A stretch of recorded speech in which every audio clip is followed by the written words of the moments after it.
Welcome to the Banker Lamp. Please enjoy the video. Start by gathering ingredients.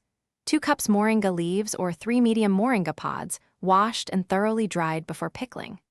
Measure 1/2 cup mustard oil, 3 tablespoons lemon juice, 2 tablespoons sugar, and 1 tablespoon salt. Keep spices separate.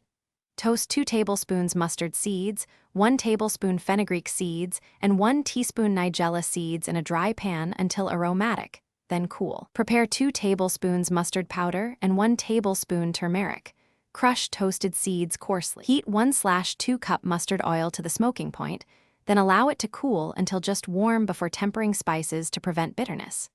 Add the cooled oil to the crushed toasted seeds and mustard powder, stirring to form a fragrant base.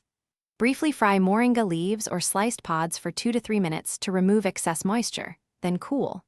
Mix the moringa with 1 tablespoon turmeric, 2 tablespoons sugar, 3 tablespoons lemon juice, and 1 tablespoon salt. Toss thoroughly so every leaf or pod is evenly coated with spice paste. Pack the achar tightly into a sterilized glass jar, leaving a 1/2-inch headspace, and press down to remove air pockets before sealing. Store the sealed jar in a cool, dark place and allow the achar to mature for 3 to 7 days at room temperature so flavors meld. Then refrigerate to slow fermentation and keep for up to 6 months. Use a clean, dry spoon for each serving to avoid contamination.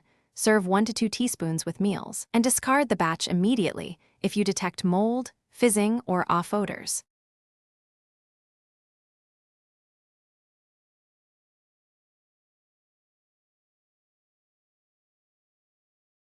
Thanks for watching. If this was helpful, leave a like and consider subscribing. See you next time.